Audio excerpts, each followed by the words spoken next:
Dear students, this lesson given by Dr. Aringer Annadurai, the famous address made by the great leader Aringer Anna at the Annamalai University, Tamil Nadu on November 18, 1967 on the occasion of convocation. Dr. Kanjivaram Nadarajan Annadurai, 15th September 1909 to 3rd February 1969. Popularly called Aringer Anna, was an Indian politician who served as a Chief Minister of Tamil Nadu 1967 to 69. He was a great orator and an acclaimed writer in Tamil. Jawaharlal Nehru hailed him as one of the greatest parliamentarians. He has published several novels, short stories, and plays which incorporate political and social themes.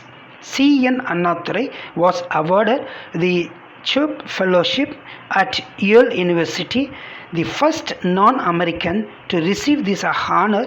The same year, he was awarded an honorary from Annamalai University. Dr. Kanjivaram Nadarajan Annadurai, 15 September 1909 இதிலிருந்து 3 பிப்ரவரி 1969. இவர் அறிஞர் அண்ணா என்றே அனைவராலும் அழைக்கப்படுகிறார். இவர் 1967 முதல் 1969 வரை தமிழகத்தின் முதலமைச்சராக பணியாற்றிய இந்தியாவின் இணையற்ற அரசியலாளர்.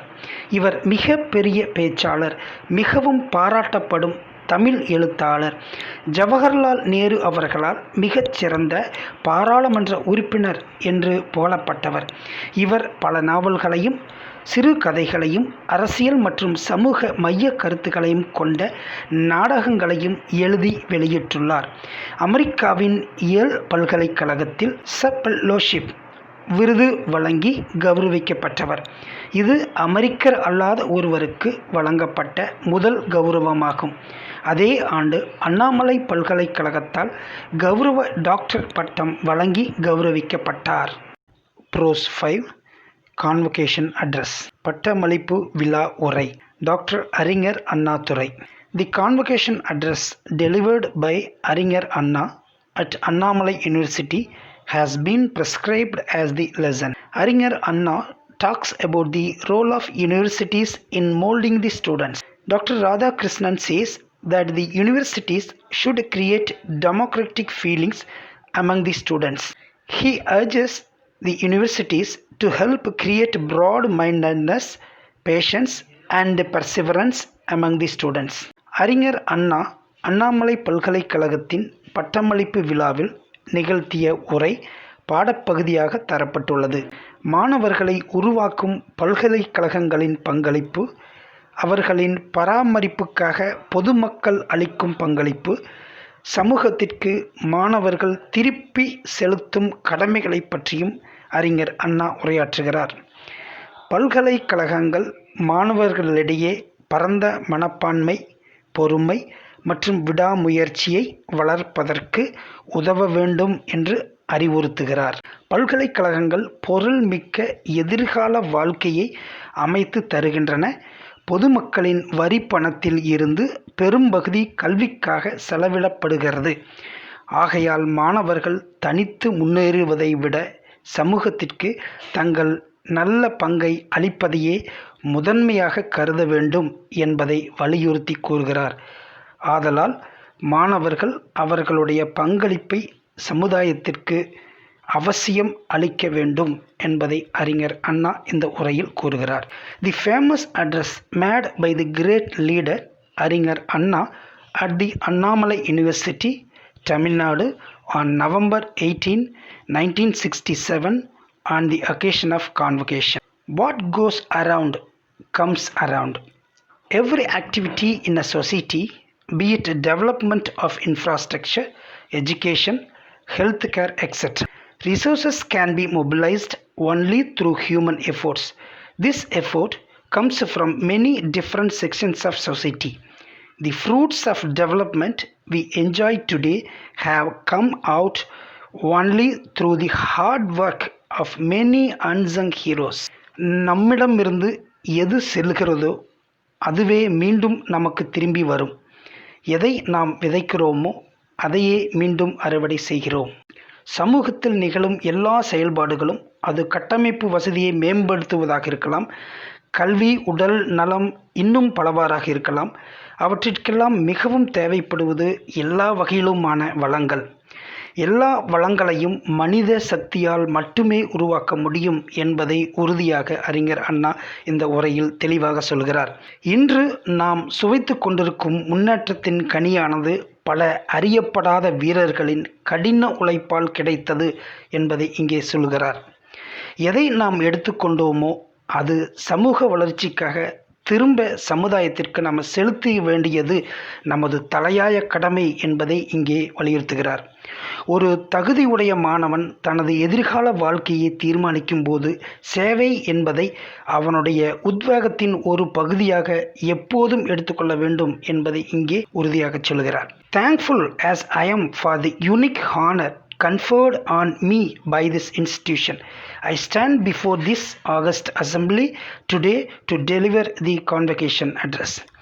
இந்த நிறுவனத்தில் எனக்கு இந்த சிறப்பான கௌரவம் வழங்கப்பட்டமைக்கு நன்றி கூற கடமைப்பட்டிருக்கிறேன். நான் இன்று இந்த ஆகஸ்ட் மாத சட்டசபையின் முன்னே பட்டமளிப்பு விழா உரையாற்றுவதற்கு நிற்கிறேன். இந்த மகிழ்ச்சியான தருணத்தில் இந்த ஆண்டின் பட்டதாரிகளை வரவேற்பதிலும் அவர்களை ஒளிமயமான மற்றும் செல்வ செழிப்பான எதிர்கால வாழ்வு அமைய வாழ்த்துவதிலும் பெருமகிழ்ச்சி அடைகிறேன். அவர்களுக்கு சரியான வழிகாட்டுதல்களை எடுத்து வைப்பது அவ்வளவு எளிதான காரியம் அல்ல என்பதை அறிஞர் அண்ணா உறுதியாக சொல்கிறார்.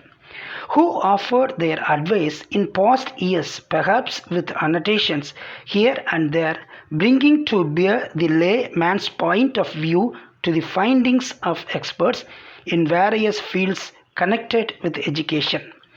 பல ஆண்டுகளில் அறிஞர் பெருமக்களால் சொல்லப்பட்டு வழங்கப்பட்ட அடிப்படை கொள்கைகளை இங்கும் அங்குமாக என்னுடைய விமர்சனங்களோடு சாதாரண குடிமக்களின் கருத்துக்கள் முதல் கல்வியோடு இணைந்த பல்வேறு துறைகளின் வல்லுநர்களின் கண்டுபிடிப்புகள் வரை மீண்டும் வலியுறுத்தி சொல்லவே விரும்புகிறேன் என்பதை இங்கே சொல்கிறார். This is the age of the common man, whatever the regrets some might have, and it is in his point to view that matters most, and I do claim to represent him in all his ruggedness. இது சாதாரண குடிமக்களின் காலம். ஒரு சாதாரண மனிதன் எத்தகைய வருத்தத்தை கொண்டிருந்தாலும் அவனுடைய நோக்கம் என்னவோ அதுவே முக்கியமானதாக எடுத்துக்கொள்ளப்பட வேண்டும். மேலும் அவனுடைய அனைத்து கடின உழைப்பையும் வெளியே கொண்டு வர வேண்டிய உரிமையும் கடமையும் எனக்கு உண்டு என்பதை தெளிவாக சொல்கிறார். A wisdom and a service have got a prominent role to play, and the prominence is growing every day. As more and more individuals get themselves equipped for the task of bettering society in all its age. நமது அமைப்புகளும் சிந்தனையை வளர்க்கும் கல்வி நிறுவனங்களும் அது தத்துவமாக, அரசியலாக, நன்னெறி முறைகளாக, பொருளாதாரமாக அல்லது எதுவாகவும் இருக்கலாம். அனைத்தையும் அந்த சாதாரண குடிமகனுக்காக இருக்க வேண்டும். அறிவாற்றலின் ஆதார வளங்களாகவும் தத்துவம், ஞானம், சேவை ஆகியவற்றின் தூதுவர்களை வளர்த்தெடுக்கும் இடங்களாகவும் உள்ள இந்த பல்கலைக்கழகங்கள் இதற்கு முக்கிய பங்காற்றுகின்றன. தனிநபர் ஆட்சி, சர்வாதிகார ஆட்சி ஆகியவற்றை தூக்கி எறிந்துவிட்டு மக்களாட்சி என்கிற புதிய சகாப்தத்தை தொடங்கி வைக்கும்போது எல்லா காலகட்டங்களிலும் இன்னும் அதிகமான தனிநபர்கள் சமுதாயத்தின் வளர்ச்சிக்காக தங்களை தாங்களே தயார்படுத்தி கொண்டு தங்களை ஈடுபடுத்திக் கொள்கின்றனர் என்பதை உருவாக சொல்கிறார். During the monarchial of a feudal days, universities had to train scholars and poets to adorn the chambers of royalty or the gilded mansions of lords and nobles, and their wisdom was meant for the mansion, not for the marketplace. Those were days when numbers did not count, nor were eminent scholars asked to face the problems confronting the masses. They were content to work in secluded space. எண்ணற்ற குடிமக்களின் பிரச்சனைகளையும் அவர்கள் சந்திக்கும் சவால்களையும் எதிர்கொள்வதற்காக வாய்ப்பு சிறப்பு வாய்ந்த அறிஞர் பெருமக்களுக்கு வழங்கப்படவும் இல்லை.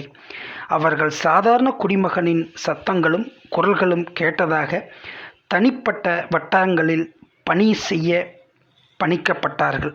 விலை உயர்ந்த அலங்கார கவிதை தத்துவங்களை தேர்வு செய்யப்பட்ட சலுகை பெற்ற அதிகார வர்க்கத்தினருக்காக பளபளக்கும் பட்டாடைகளை தைத்து கொடுத்து கொண்டிருந்தனர்.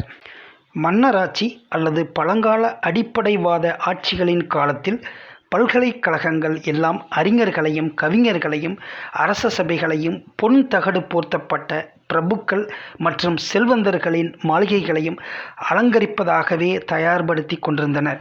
அவர்களின் ஞானமெல்லாம் மாளிகைக்காகவே பயன்பட்டன அன்றி சாதாரண மக்களின் இருப்பிடங்களை அலங்கரிக்கப்பட்டதாக பயன்படவில்லை. The role of the university today is not cloistered and confined as in the past. Its function has been enlarged not in its fundamentals but in its domain. இன்றைய காலகட்டத்தில் பல்கலைக்கழகங்கள் கடந்த காலத்தைப் போல் ஒரு குறுகிய வட்டத்தில் இருந்துவிட முடியாது. அதன் செயல்பாடுகள் விரிவடைந்துள்ளன, அடிப்படைகளில் அல்ல, ஆனால் அதன் துறைகளில் வளர்ச்சி கண்டுள்ளன. இந்த பட்டமளிப்பு விழாவில் நாம் சமூகத்தில் பெற்ற பலன்கள் திரும்பவும் சமூகத்திற்கே கொடுக்க வேண்டும் என்பதை வலியுறுத்துகிறேன் என்று சொல்கிறார். It has to take into account the commoners, but to trim and train, guide and lead him before being asked to do his duty as the citizen of a democracy, a task which is kindless, sweet, hopes, but which demands patience and perseverance, faith and confidence. பொது உடைமை தன்மைகளையும் சாமானிய மனிதனையும் கணக்கில் எடுத்துக்கொள்ள வேண்டும். மக்களாட்சியின் குடிமகனாக தன் கடமையாற்ற அழைக்கப்படுவதற்கு முன்னதாக சாமானிய மக்களை அழகுபடுத்தி பயிற்சி அளித்து வழிகாட்டி வழிநடத்தி செல்ல பணிக்கப்பட வேண்டும். இது இனிமையான நம்பிக்கைகளை தூண்டும் ஒரு செயல்பாடு. அதற்கு பொறுமையும் விடாமுயற்சியும் பற்றும் நம்பிக்கையும் தன் மீதான நம்பிக்கையும் மற்றவர்கள் மீதான நம்பிக்கையும் மற்றும் கடமைகளை தன் தோள் சுமப்பதில் தனக்கிருக்கும் திறமை மீதான நம்பிக்கையும் அவசிய தேவைகளாக விளங்குகின்றன. சாதாரண குடிமகன்தான் வலிமையான தலைவன் உருவாகுவதற்கு மூல காரணமாக அமைந்துள்ளான். The responsibility today of the universities is to fashion out of him an individual fitted and equipped for the task of making democracy fruitful and effective. பல்கலைக்கழகங்களின் இன்றைய கடமை என்னவெனில், இன்றைய பொறுப்பு என்னவெனில், அந்த சாதாரண குடிமகளிடம் இருந்து அந்த செயல் திட்டத்தை செயல்படுத்துவதற்கு பொருத்தமான சரியான திறமைகளை கொண்ட தனி மனிதர்களை கணக்கெடுத்து வளர்த்தெடுத்து மக்களாட்சியை பயனுள்ளதாகவும் வலிமையானதாகவும் மாற்ற உதவுவதே ஆகும் அப்படின்னு சொல்கிறார். While addressing the University of Brussels, Dr. S. Radhakrishnan, our former president, made the following statement: for its proper functioning, democracy requires more qualities than other forms of government. It is in the universities that we can develop the true spirit of democracy, appreciation of others' points of view and adjustment of differences through discussions. நமது முன்னாள் குடியரசுத் தலைவர் doctor S Radhakrishnan புரூசல்ஸ் பல்கலைக்கழகத்தில் ஆற்றிய தனது உரையின் போது கீழ்க்கண்டவாறு குறிப்பிடுகிறார். மக்களாட்சியின் சரியான செயல்பாடுகளுக்கு மாற்று அரசு முறைகளை விட சிறந்த நற்பண்புகளே தேவைப்படுகின்றன. பல்கலைக்கழகங்களில் மக்களாட்சியின் உன்னதமான உத்வேகத்தை நாம் வளர்த்தி கொள்ள முடியும். மற்றவர்களின் கருத்துக்களை அவர்களின் நிலையில் நின்று பார்க்கவும் பாராட்டவும் கற்றுக்கொள்ள முடியும் அப்படிங்கிறத சொல்கிறார். பல்கலைக்கழகங்களிலிருந்து தான் கடந்த கால வரலாறுகளின் போராட்டங்களை நினைவுக்கு கொண்டு வர முடியும். அதன் மூலம் இன்றைய ஆபத்துகளையும் அதற்கான சாத்தியக்கூறுகளையும் சவால்களையும் வாய்ப்புகளையும் புரிந்து கொள்ள முடியும். Graduates of the year, I wish you all a prosperous future, for after all the immediate concern of every individual graduate or no graduate, it's to acquire the means for a decent living. That is the first motivation for all human activity. இந்த வருடத்தின் பட்டதாரிகளை அவர்கள் எல்லோரையும் ஒரு வளமிக்க எதிர்கால வாழ்வு வாழ வாழ்த்துகிறேன். குறைந்தது ஒவ்வொரு தனிநபரும் கண்ணியமான வாழ்வு வாழ வாழ்த்துகிறேன். ஒவ்வொரு தனி மனிதனின், அவன் பட்டதாரியோ அல்லது பட்டம் பெறாதவனோ, அவனது உடனடி கனவு என்னவெனில் ஒரு கண்ணியமான வாழ்வு வாழ்வதற்கு வழிமுறைகளை தேடுவதே ஆகும். Individual material advancement is expected of you, for remember that this university education is a privilege that you enjoy, for which you are deeply indebted to the community of which you are remember. தனி மனித உலகியல் முன்னேற்றத்தை விட உயர்வான உன்னதமான ஒன்று உங்களிடமிருந்து எதிர்பார்க்கப்படுகிறது. நீங்கள் அனுபவிக்கும் இந்த பல்கலைக்கழக கல்வி என்ற சலுகை நீங்கள் அங்கத்தினராக உள்ள சமூகத்திற்கு நீங்கள் மிக மிக கடன்பட்டவர்களாவீர்கள் என்பதை நினைவுபடுத்தும் ஒரு செயல்பாடாகும். Most of the money needed for maintaining institutions of higher education come from the revenues collected from the community through the state, and the good preparation of that revenue comes from the tillers and the toilers. உயர்கல்வி நிறுவனங்களை பராமரிக்க தேவைப்படும் பெரும்பங்கு பணமானது மாநில அரசால் பொது மக்களிடமிருந்து வசூலிக்கப்படும் வருவாயிலிருந்தே பெறப்படுகின்றன. அதிலும் பெருமளவு உழவர்களிடமும் உழைப்பாளர்களிடமும் வசூலிக்கப்படும் வரி வருவாயிலிருந்து பெறப்படுகின்றன. அவர்கள் யாரும் இத்தகைய சலுகைகளை அனுபவிப்பதில்லை. அவர்கள் வசதியற்ற வாழ்க்கையை தாங்களே விரும்பி ஏற்றுக்கொண்டவர்கள். எனவே அடுத்த தலைமுறையினர் இன்னும் மேன்மையான வாழ்க்கை வாழ வழி ஏற்படுத்தி தந்தவர்கள். Graduates, may I ask you, how are you going to repay? What is to be your contribution to the social chest on which you have drawn so largely? Unless you replenish it richly, coming generation will find only an empty coffer. பட்டதாரிகளே, இந்த கடனை எப்படி அடைக்கப் போகிறீர்கள் என்று நான் உங்களை கேட்கலாமா? நீங்கள் மிக அதிகமாக பெற்றுக்கொண்டதற்கெல்லாம் சமூகத்தின் இதயத்திற்கு உங்களின் பங்கு என்னவாக இருக்கப் போகிறது? அதை நீங்கள் சிறப்பாக நிரப்பவில்லை என்றால் இனி வரும் தலைமுறைகள் அங்கே ஒரு காலியான பணப்பெட்டியை மட்டுமே பார்க்க முடியும். Your superior education increases your responsibility to society, and therefore apart from or along with your own individual advancement, society has got a right to expect an adequate return from you, not so much in terms of money as in terms of service, in tuning up society, in bringing light into the dark alleys, sunshine into dingy places, solace into the afflicted, hope into the despondent, and a new life into everyone.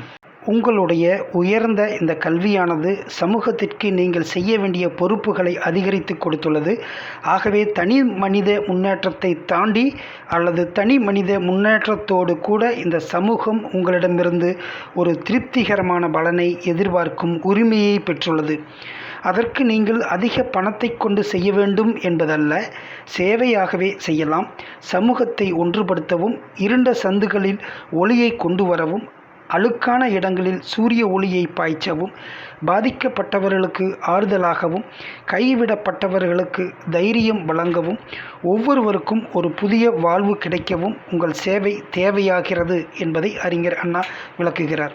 Unless service is the outcome, the sermons become sweet nothing.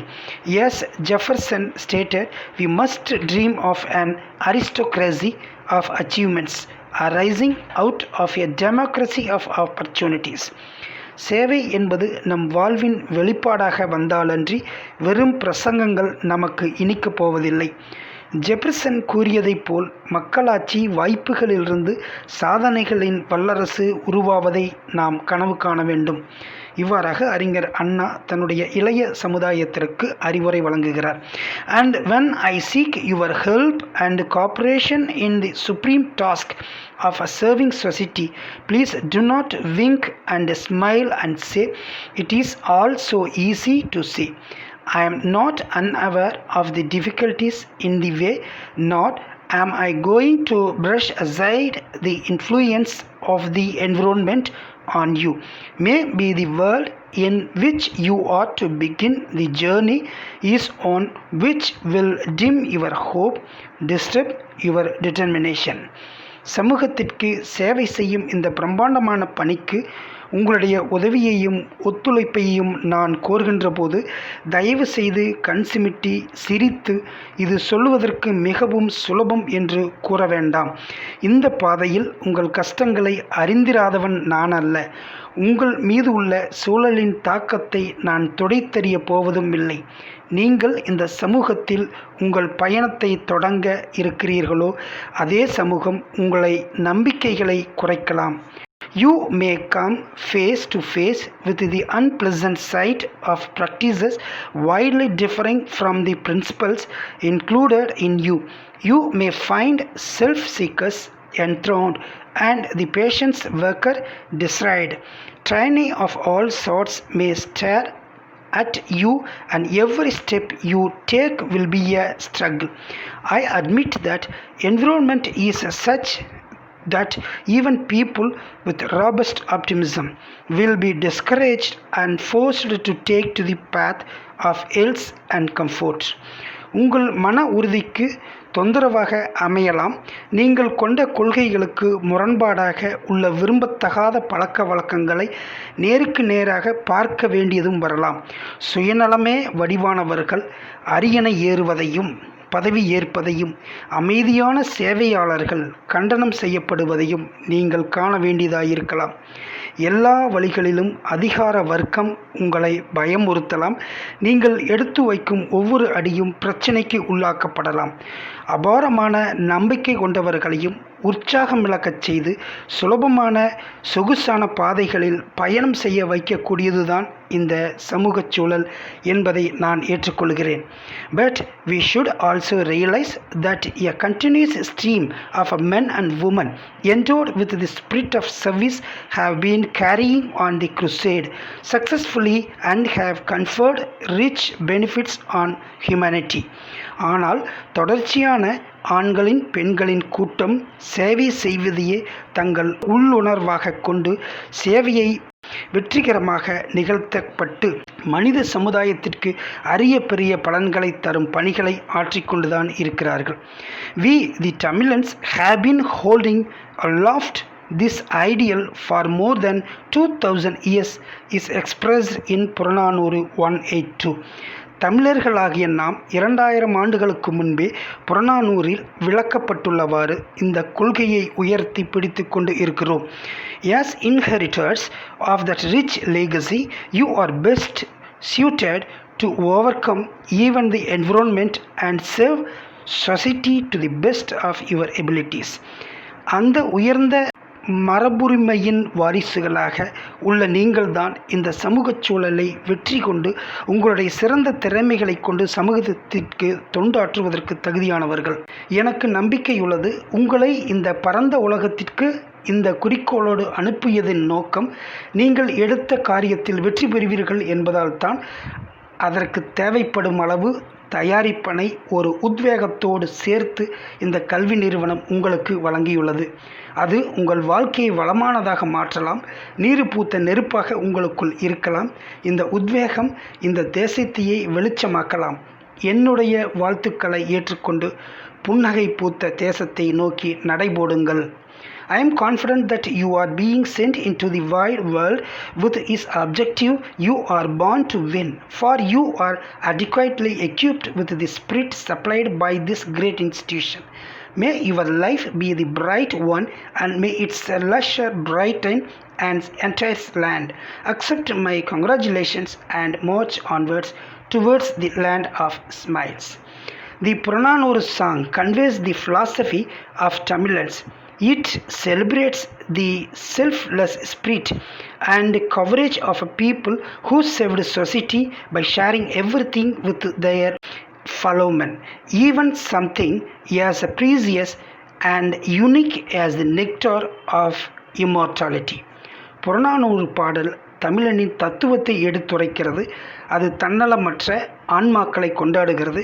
அது சக மனிதனிடம் எல்லாவற்றையும் உன்னதமானவற்றையும் கூட பகிர்ந்து கொண்டு மனித சமுதாயத்திற்கு சேவை செய்து அளவில்லாத பெருநிலையின் ஒன்றுபட்ட வடிவங்களாக விளங்கும் மக்களின் விவரத்தை கொண்டாடுகிறது. தே would never do a wrong deed even if they were offered the world as a reward. It is because of such men that the world continues to exist. அவர்கள் இவ்வுலகத்தையே பரிசாக கொடுத்தாலும் ஒருபோதும் தவறான ஒரு செயலை செய்ய மாட்டார்கள். அத்தகைய மனிதர்களால் இவ்வுலகம் தொடர்ந்து இருந்து கொண்டு இயங்கிக் கொண்டே இருக்கிறது. இவ்வாறாக தன்னுடைய சிறப்பான பட்டமளிப்பு விழா உரையில் அறிஞர் அண்ணா உரையாற்றியிருக்கிறார். Dear students, in this lesson, Dr. Aringer Annadurai has given a great speech about how we can change our society with the goodness what we took from the society, the same thing we should give to the society. Then only the society will get change and will give a more benefit to the people. These are the things we learn from the speech of Dr. Aringer Annadurai. The convocation address this lesson gives us a great message. We follow these one things for make a better society. Okay, I hope you had understood well. Thank you.